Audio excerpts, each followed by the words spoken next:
Listen to part of a lecture in a biology class. Do you know why ducklings follow the mother duck, and do whatever she does? Well, it's because the ducklings go through a process called imprinting. In psychology and biology, imprinting is a form of learning, in which a newborn creature bonds to the type of animals it sees and meets at birth. Imprinting is a way a young animal learns patterns of behaviors and characteristics of its parents. It is most often associated with ducklings, goslings, and chicks, the precocial species, which are those in which the young are relatively mature from the moment of birth or hatching, so they start to move around.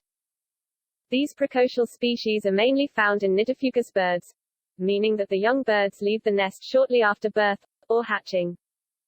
Mammals and certain birds form attachments during a critical period, which is a time during an organism's lifespan when it is more sensitive to external influences or stimulation.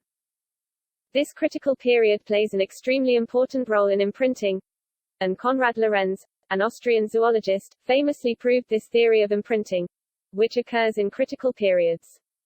In 1935, Lorenz conducted an experiment in which he took a large clutch of goose eggs and placed half of the eggs with their mother and the other half in an incubator. Lorenz made sure that he was the first moving object for the newly hatched goslings in the incubator. Interestingly, once the eggs under a goose mother naturally hatched, the baby goslings followed their mother, while the eggs hatched in the incubator followed Lorenz, as he was the first moving object the hatched goslings encountered. After that, in 1958, American psychologist Eckhard Hess demonstrated that strong responses to imprinting occurred between 12 and 17 hours after hatching, although the process could occur as early as an hour after hatching.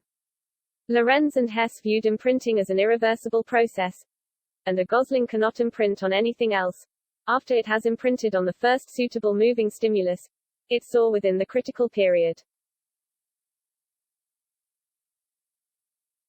Question 3.